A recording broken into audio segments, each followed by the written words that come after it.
Okay, everybody. For those of you who've managed to get in so far, welcome.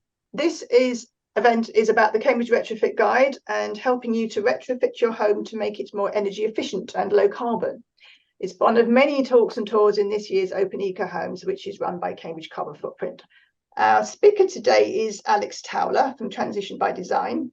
He's one of the authors of the guide, and he's going to talk about the benefits of retrofit, different approaches, depending on what you want to do, and how you can use the guide to help you. Okay, good evening, everyone. My name's Alex Towler. Thanks very much for giving up your Monday evening to talk about retrofitting, particular passion of mine, both personally and professionally. Quick background, this was the retrofit guide was the second part of two elements. One was an internal report, which will only share some of the very high level findings of today, which is looking at how we would technically and how much it would cost to retrofit the entirety of Cambridge's private housing stock. We then use that to produce the retrofit for the retrofit guide, which is publicly available. Next slide, please. I'm happy to say we've got Joe Dix, I think David Kidson, who commissioned the report from Cambridge City Council on the call, and I believe also Stuart Goodchild, from 3GCC. They were the cost consultants for the project. Next slide, please. Very briefly in the methodology, we look to take approximately 40,000 homes and to split that into 7 different archetypes with the aim of getting the best coverage. So out of this, we were getting, it's approximately evenly split between them. We wanted to cover a range of construction types for the use in the guide, so it would be clear that we weren't focusing on just one type. Next slide, please. This is just quickly, this is the heat map, just showing the different ages. This is what we used to make sure we had that right coverage. Very historic within the core, the biggest growth period, the sort of post-war up until the mid-60s. That's where we split those in half and then sort of ringed around the outside with more modern developments at the edge. Next slide, please. So the aims is just to sort of very quickly talk about the benefits of retrofit. A key question is how far to retrofit. Key findings from the citywide study, quick high level of the guide. There'll be a kind of Q&A around the guide itself, and then we'll split out into our breakout rooms. Next slide, please. So just a quick definition. I imagine most people in the call are familiar with what retrofit is, but we know in other cases it's not always a commonly used term. My definition of it is the improvement of an existing building. It's an existing building with the primary aims of improving comfort, health, bill reduction, reduced energy and carbon, and various other values. And I'll just whistle through those. Next slide, please. I begin with comfort because I think often comfort isn't high enough up on the list. This is a home that we retrofitted to sort of a medium level. And one of the key things here was about the comfort. And so if we're trying to sell retrofits as desirable, it's also because it makes your home a much more pleasant environment to be inside. Next slide. Followed up by health. Again, this is often a cost which is not looked at. Numbers of days off work sick, days missing from school, and just general enjoyment of life because of having colds, particularly as we're coming into the cold season now. I show this. This is a deep retrofit that we did. One of the key things which I was, so pleased to hear this, that the daughter who lives here was saying that she can now study in her bedroom. Up until this point, it was too damp. And so, we're talking about significant improvements to health, which goes alongside comfort. Next slide, please. Of course, it's energy and carbon, which is a key thing. This is a deep retrofit and Enefit project that we did. So this is actually carbon positive. This project here, you can see down on the kind of thermographic image down there, it's on the left, so much higher performing than the unretrofitted home to the right. Next slide.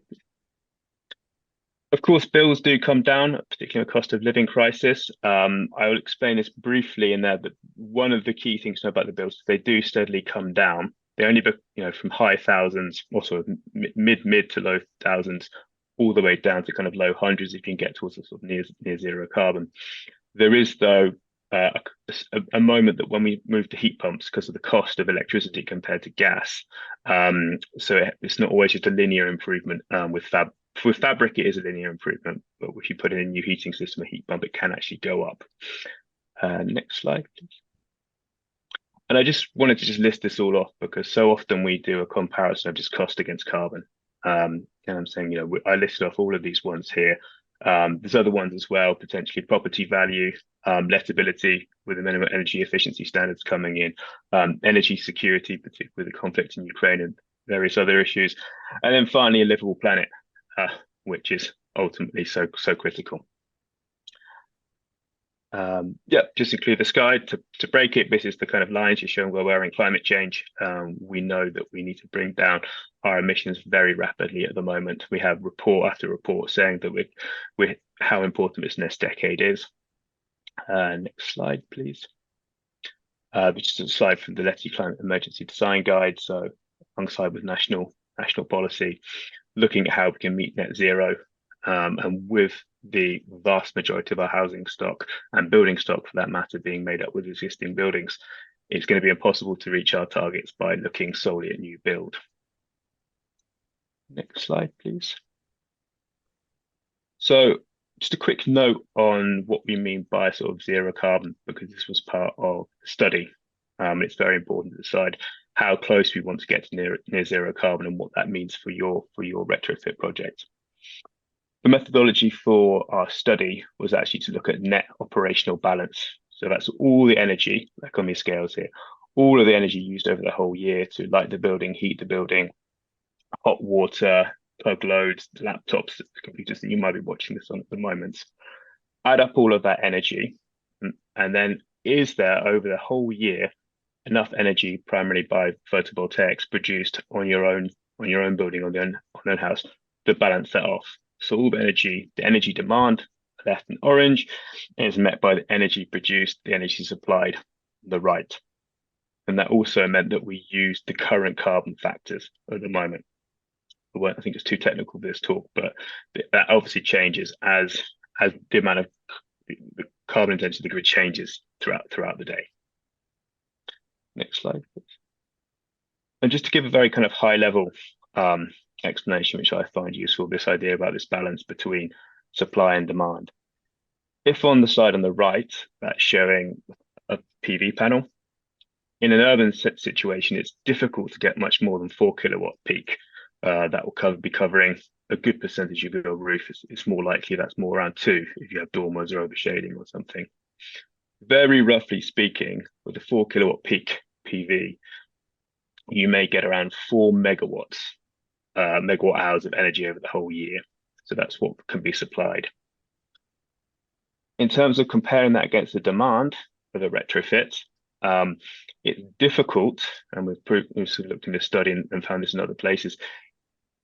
If you do a deep retrofit, you may be getting it around to a demand about 4 to 4.5 megawatt hours a year. So to actually get to a net zero energy balance is very difficult. Purely if you base it on what can we do on the supply side, what can we actually put on roofs. And so to arrive at a net zero building is actually very difficult. Next slide, please. I won't go into detail, but a key finding from the report was looking for that final 25% of savings. This is drilling into actually the Victorian terrace. So for the final 12%, so about the last 10, 15% of carbon savings, it was incurring nearly a quarter of the costs of the retrofit.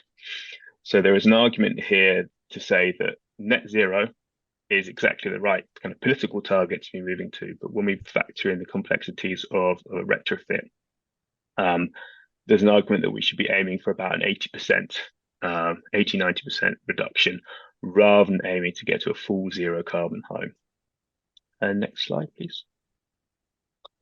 This is largely, you may well have seen the LETI retrofit guide, which predates our one, which is a much more higher level for the whole country. Also did a similar approach by looking at archetypes. We can see on our study slightly worse performing at the start.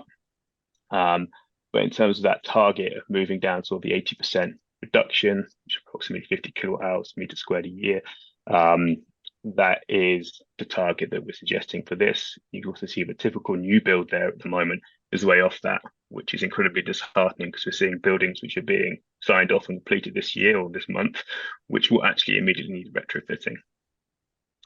Next slide, please. So in order to get to that 80% reduction, you might recognize this slide from the retrofit guide. It shows a series of levels that we're moving in, from existing on the left, moving all the way through to net zero carbon on the right. The simplicity, most of the measures we're showing here are phased, so you keep adding to it and adding to it. And so for the talk later on, I'll be talking about the net zero end. If you're looking for sort of somewhere around the shallow to deep, that'll be to speak with Joe. And if it's sort of a DIY low and no cost, that'll be Martin, approximately. And you can see here as you're moving along, as every measure moves through, looking at a fabric first approach, so largely looking at how we can improve insulation and the air tightness of the building. And then with low carbon technologies to go alongside, critical to that is ventilation. A lot of retrofits don't focus on ventilation and can lead to damp issues. And you can see that the bills going steadily down. Once you get to net zero, we're looking at very low bills a year. But that isn't quite as good if you say look around the deep one. And there's a sort of note there about how you ever have a little jump up with the inclusion of the heat pump because of the increased cost of electricity in comparison to gas at present. Next slide, please. I'm aware I'm starting to run low of time, but I'll go on for a little bit longer because I missed a good 5-10 minutes at the start. Just another interesting finding was the hypothesis that newer buildings are easier and cheaper to retrofit wasn't found to be the case. If you're looking at here, roughly speaking, to get to a full net zero, it's only up to £100,000. That's not the 80% reduction, so this is the full way. So I know that's a big figure. But even the newer ones, so the archetypes EFG, are not significantly cheaper than the ones earlier. That's because of the difficulty of measures to be done, particularly around air tightness. Next slide, please. So quick overview of how to use the guide. Next slide, please. There is a convenient how-to guide at the start. The key thing here is to note that it's an interactive document, so you can click through on it. The key one is to look at, those basic introductions, but really to jump straight in, you can look to find out which of your house types it is, which kind of era it is. It then will show what the typical measures, typical phasing plan for it, and then further details on each measure. Next slide, please. So yeah, that's the house type finder to click through. It's worth noting that it's never neat. It may be that you're looking between a D and an E or an F and a G. So it's worth kind of chopping and changing between the measures. It also gives you a basic understanding that you can also look at what the existing build-up of it is. And obviously this is seven archetypes for 40,000 homes. So it's not going to be an exact science. Next slide, please. So yeah, just showing this is the Victorian Workers Terrace, type B. So again, that's showing kind of typical size of it, typical existing build-ups. Often as homeowners, if you've known the history of that building, you'll know really well what that is. Next slide, please. So that's when we take a slice through the building here. Again, this is a fabric first. So everything which is green is showing elements which are improving the fabric, so reducing the heat loss through the building. Anything that's highlighted there by the thermal envelope, that's really showing how you're really wrapping it up, improving the air tightness and improving the insulation as a continuous layer. And also showing some of the appropriate low carbon technologies for the building as well. And that's also interactive. So if you say, click onto your internal wall insulation, next slide, please. It then gives you a bit more information onto what that measure is. So here, looking at timber fiber, talk about doing DIY retrofit. That floor there is my home when I was retrofitting it, and that also shows some of the risks. So it's talking here about the need to use breathable insulation because it's damp risks, and also associated work, because that's really important. That we want to give a robust guide, not just the measure itself, but what that actually means to your home. So in this case, that's looking to insulate between the joists as well, and taking into account the moving of sockets, skirting boards, or any kind of decorations around that element. Next slide, please. So that's, yes, specifically just going back into the retrofit phasing for this one. And the key thing here is about noting where your budget wants to be. And so looking in that phasing to decide where the right point, what the right level of intervention is. Next slide, please. This will be launched very soon. This is ready. This was a follow-up. There's going to be an addendum to the guide, which goes through the kind of the robustness of the costing. Because in comparison to other rules of thumb, this guide can look high in comparison, but that's because it's been very inclusive and taken a very holistic look at all the potential costs that you may incur as a householder. This will be launched imminently. So if you want any more details on the cost, then this will be going out. Next slide, please. So yeah, taking kind of a practical approach. Now I've kind of given a kind of overview of where we got to. And so the stepped approach, first thing we'd say is, this is the whole reason why this guide was commissioned. Read the guide, get as much information out of it as you can. A key step then gives an explanation there of what a whole house plan is. This is be done by a retrofit coordinator. But for someone who's PAS 2035, that's a certification for a retrofit coordinator to make sure they know what they're doing. Once that plan is produced, you can speak with your retrofit coordinator or your architect to decide what the right measures for you. It's really worth noting that the whole house plan, not all whole house plans are equal. Some whole house plans are done quite quickly and they can be very affordable, kind of low hundreds. The retrofit plans that we produce are usually below thousands because we produce this, we do a very accurate modeling using PHP, passive house software, and provide a very in-depth, very customized whole house plan. But again, it's kind of looking about your budget and your phasing. If you're only intending to spend a few £1,000s on your project, clearly you don't want to spend most of that on the retrofit plan. However, if you're planning to do a deep retrofit, then this is actually a very small cost and will get you into a significantly better situation for later on. So once you've had your retrofit plan, discuss the measures, you can decide the best packet of measures for your aims. And this leads on to the kind of practical advice we're giving in the breakout rooms. We're going to have a DIY approach. We'll have the one which Joe will be doing, which is probably doing one or two measures by themselves, which is relatively low risk. And then talking with an architect or a specialist retrofit designer for higher risk measures, particularly if you're saying in an old building or in a time where you've got a lot of measures which need interfacing with one another. Next slide, please. It's 8 o'clock, so apologies if I rattle through that quite quickly. I was keen to try and get us back on time so we can have a discussion rather than just me talking at you. So I don't have access to the chat, so if any questions are coming in there, do let me know about them. But yeah, I think we've got now 10 minutes, Nicola. That's right. We're up to time now. Alice, have you been looking at the chat? There are a few questions there. Yeah, so we've got a couple of questions in there at the moment. I don't know if either of you want to say them. I can just read it out. But John Preston, you had a question? You can just stay on mute if you'd rather I read it out. Yes, indeed. Alex, you've mentioned retrofits and associated works, but not repairs. Surely they're the essential first step before installing any measures. You're absolutely correct. So in our costings as well, we included that a typical amount of retrofit ready measures, because for the benefit of everyone else, that would be, say for example, you've got a leaking guttering. There's no point trying to put external wall insulation on that when you might be locking in a problem. Or if you're retrofitting a ground floor and you've got damp and you've got mold or potentially rotten timbers, that obviously needs to be seen to. So it's impossible to account for all eventualities, but we did put a risk factor in there to make up for that. And when you commission a whole house plan, any good or PAS 2035 best practice, that will check for the existing condition of the home and any pre-existing issues. So yeah, that's a really good point. Can I just follow that up very quickly, because this is very much the thrust of British Standard BS 7913, which is closely referenced in PAS 2035. But there's no mention of it anywhere in the guide. I would have thought it was essential.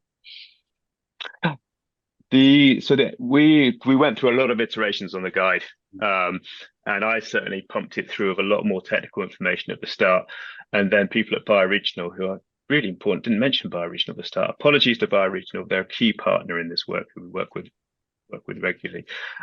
We had to make some decisions about what stayed in and what came out. And so because it was public facing, we decided to ensure we tried to do it so there was little as possible, or not as little as possible, but a reasonable amount of specific information. Thanks. Okay, so we've got a question from Sharon says, who can do a whole house plan? I tried contacting a charity that said they do this and never heard back. I can partially be very specific to Cambridge. Joe from Cambridge City Council will be able to give you some guidance of where that can be done within the city. Yeah, thanks, Alex. Well, we have a set of contractors that we're using for current schemes, all of whom have past 2035 retrofit assessors of their own, but you can find independent ones through energy saving trusts and so on. So there are a number available, probably not enough available for the amount of work that needs to be undertaken, but we do have access to some. Hi, Right. sorry I didn't unmute before. This was my question. Can you be more specific about like how do I actually find someone to do a whole house plan for my house? So a good starting point is the City Council's Action on Energy Cambridgeshire website, and that can direct you to the companies that can take this on for you. So there's a list of those companies on the website? There's a list, yeah. That's great. Thank you. So Holly says, how much might it cost to get I think there's a word missing, to develop a whole house plan? Obviously, it will vary on complexity, but just looking for a ballpark figure on how much it costs to get a whole house plan.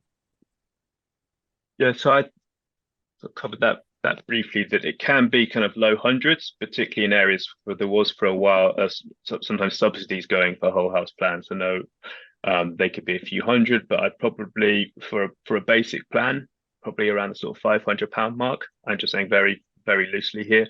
Whereas if you were to say work with kind of a specialist, so in terms of what we do, particularly aiming that up, do a kind of a much deeper retrofit towards a near zero carbon or Enefit level, that might be a few thousand. So it's a good point. I don't think there's enough information there at the moment that not all whole house plans are equal. If you're looking to kind of do some DIY measures, and you've got a relatively kind of, smallest budget, I'm talking kind of like, thousands, not much more, then I would go for something which is a kind of more basic whole house plan. But if you know from the outset that you want to, really start again, and get a zero carbon or sort of benefit level, then it's worth investing in one which is more thorough. Right, and Nicola, you had a question. How did you decide about the different levels of retrofit? I mean, what do you think of as low cost, and how did you sort of how did you decide on those categories? It's a good question. It's also a difficult one to answer, particularly in a kind of cost of living crisis. And when people are currently, not struggling to pay basic bills, anything to do in a retrofit can seem high cost. We took an approach because the report was around getting to net zero. That was the brief of it. So that obviously set us a kind of the high end of what the cost would be. And then we kind of worked downwards with the aim of saying that the sort of low and no cost measures, we should be looking at kind of a few hundred to a few thousand at the lower end. And then we started looking at ways that things would sort of fit together. So an example of that might be around air tightness. You can do a kind of a shallow retrofit where you can improve the air tightness. So you're dealing with the biggest drafts in your house. But once your air tightness gets above a certain level, usually considered between 3 or 5 air changes per hour, at that point really needs to look at having some form of mechanical ventilation. So we made sure in a package there that when we were moving into the deep package, if we're doing a lot of these retrofit air tightness measures, also including a mechanical ventilation system to make sure we weren't recommending a package which may lock in, or rather would deliberately making sure we would exclude damp and condensation risks. Oh, Anne, you just put one through. Do you want to say your question? Yeah, I just wonder, I'm a private householder, but we're living in a city like Oxford with a very high rental market.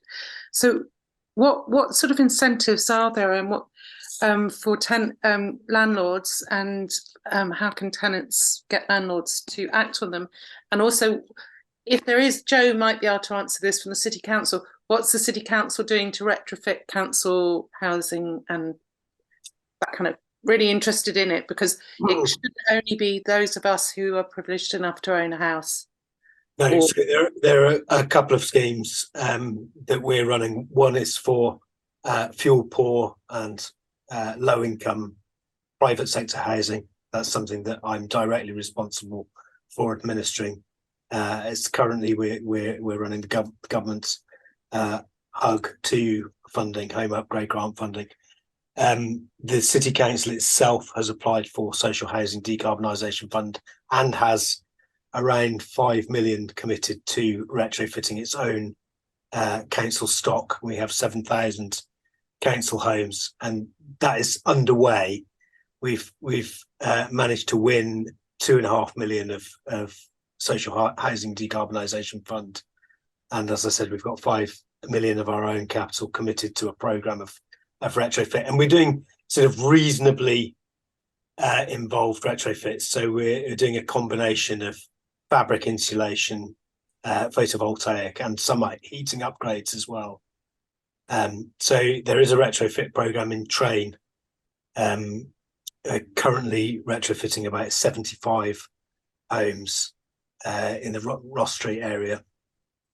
So that's underway. The scheme I'm running with HUG is a county-wide scheme under our Action on Energy umbrella, and that is for homes with income less than 31,000. It's very limited, actually. Income less than 31,000 has to be. Currently, we've only got funding for off-gas properties, which is quite difficult for the city, but there's quite a lot of those in the county.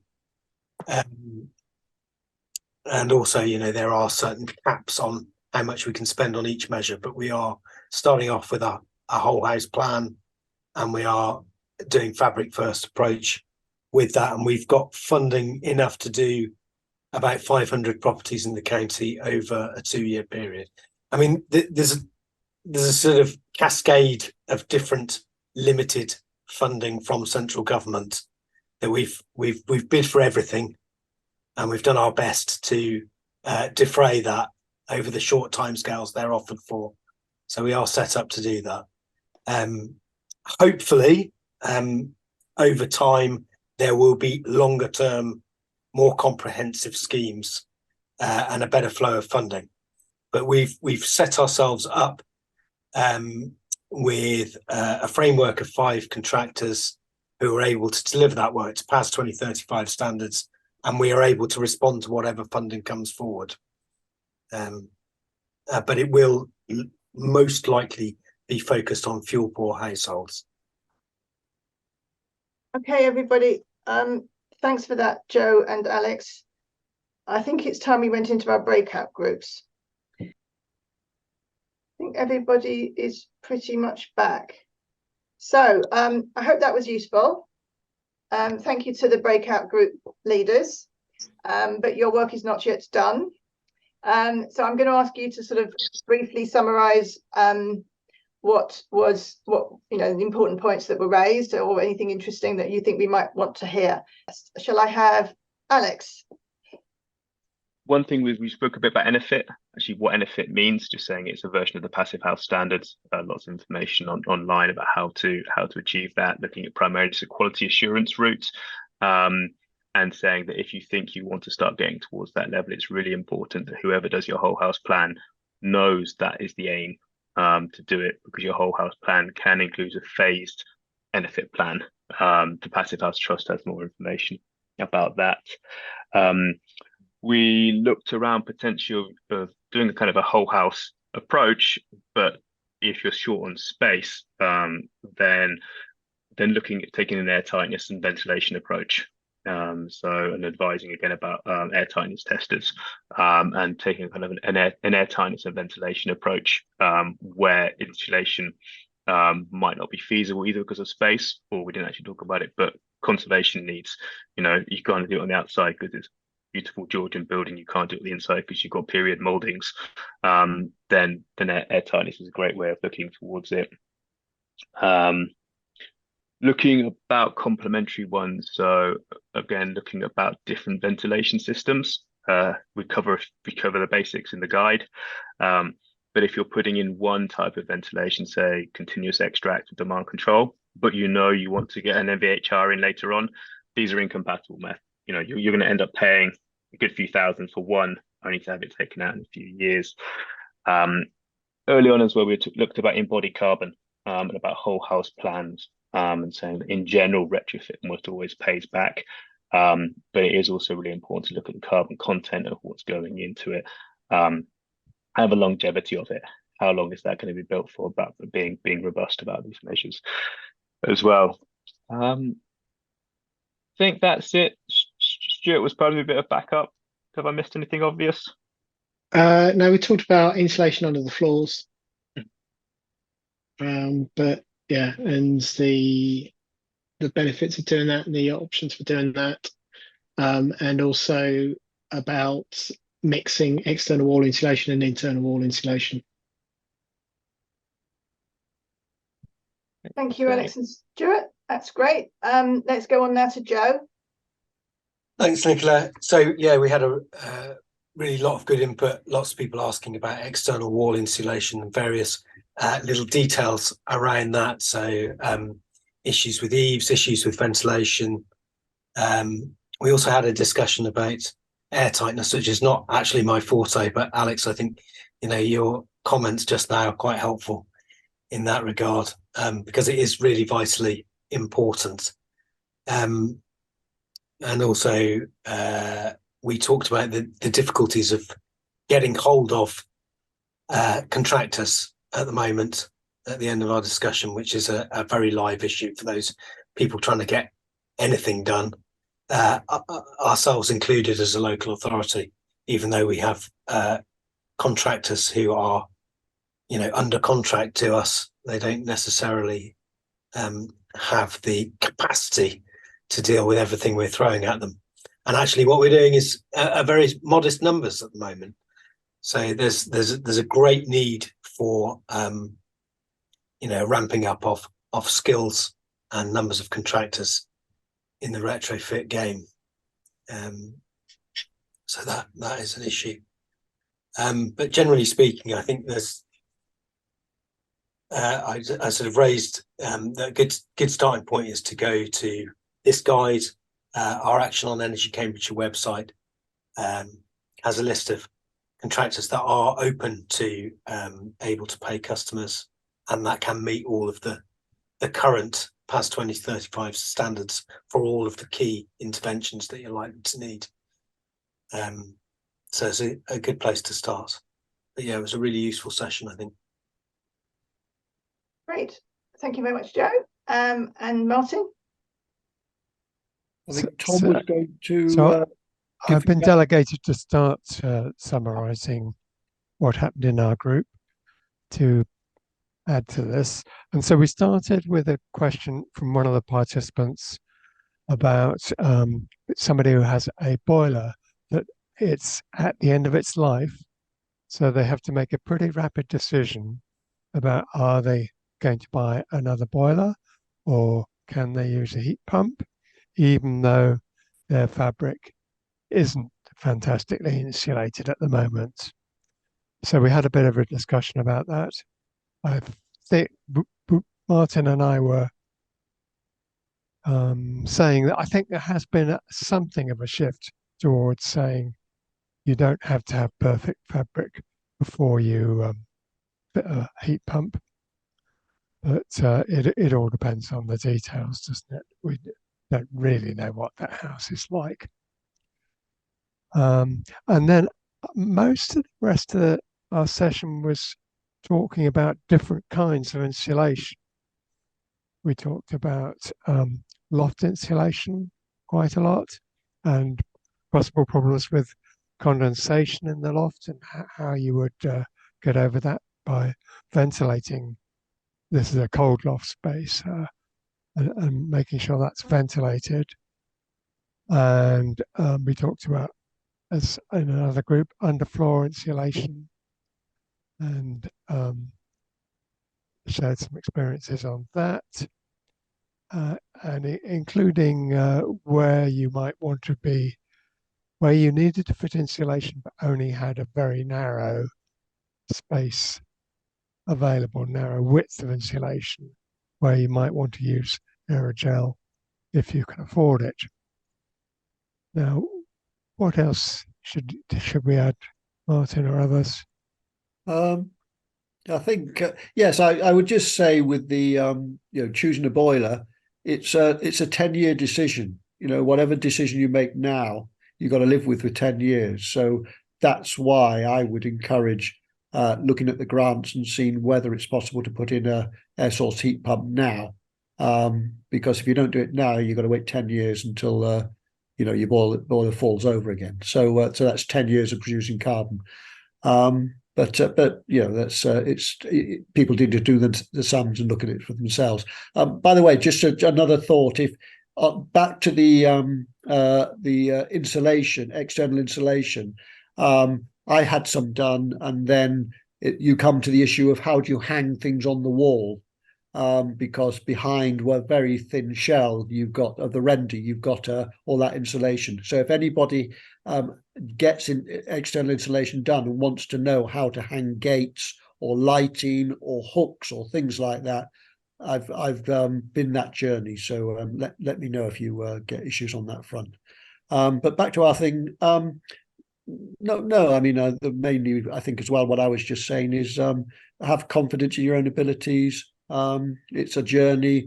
You'll get better and better, and and by the way, I'll have it was put as low cost, no cost. I think that's underrating DIY. I would say better and quicker as well. Better than you would get by professionals doing it, because professionals will focus on doing the job, doing the building, rather than the carbon effects or the insulation effects and things like that. And also, if you do it yourself, you get it done quicker. You don't have to look for a supplier who you might never find. So don't underestimate your own abilities. That's brilliant, Martin. Thank you. There's a few links in the chat that people might want to check on. It looks like Alex and Martin have both offered their email addresses for further queries, which is extremely generous of you. Thank you. I've just put in a link to the Transition Cambridge website for an advice page I just finished writing, which is about this deciding if you're ready for a heat pump. And also, I'm coming around to the idea that hybrids are not such a ridiculous solution, at least as a temporary thing. So that might be interesting for some of you. Actually, there is another talk on the Open Eco Homes, which is about low carbon heating options, where we will discuss hybrids as well, and other things that aren't on heat pumps, which are still electric or low carbon heating. So do look at that particular talk. I can't remember when it's going to be, but I'll find out. In the meantime, is there any more questions? Because we've got about another 4 minutes before I was due to wrap up. So we've got a few people talking about other options, including an electric storage boiler. I call it an electric storage boiler, but some people call it a heat battery and can do it other things, which is another possibility.